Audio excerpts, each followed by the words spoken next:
મંત્રીશ્રીએ અમારા આદિવાસીનો વિરોધ નતો કે આદિવાસી આતંકવાદી છે એમ. તો આજે એના વિસ્તારમાં એના આંગણા એના ઘરની અંદર ઘૂસીને અમે ગુરુ ગોવિંદ મહારાજની મૂર્તિ મૂકી છે. હવે મારે એમ કહેવું છે કે અમારા આદિવાસી સમાજના મતોથી એક મંત્રી બનેલા વસુભાઈ ખાબડ અમારા આદિવાસી સમાજે કહે છે કે આતંકવાદી છે.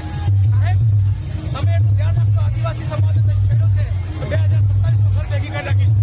બીજું છે કે તમે બીજી વસ્તુ અમને આદિવાસી સમાજના ટેસ્યુ ઉપર અંદર તમે મૂકી રહ્યા છો. હવે ગુજરાતની અંદર ઘણી જગ્યાએ ટેસ્યુ બનાવ્યા છે. સરકાર ટેસ્યુ રૂપી છે. તમે કીધું છે કે તમારા ભગવાનનું ટેસ્યુ રૂપો. અમારા ભગવાન છે, અમારા ભગવાન ગુરુ ગોવિંદ મહારાજ છે. વસુભાઈ ખાબડને ચેલેન્જ કરી કહીએ છે કે આદિવાસી શાંતિ રહી જાય એ તો આદિવાસી જય ભીલ પ્રદેશ.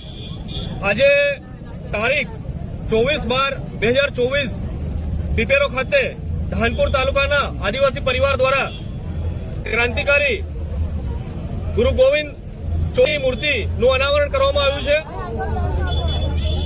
જ્યારે આદિવાસીઓના આટલા બલિદાન અને સંઘર્ષને ક્યાંય પણ સ્થાન ન આપવામાં આવતું હોય અને એના વિરુદ્ધમાં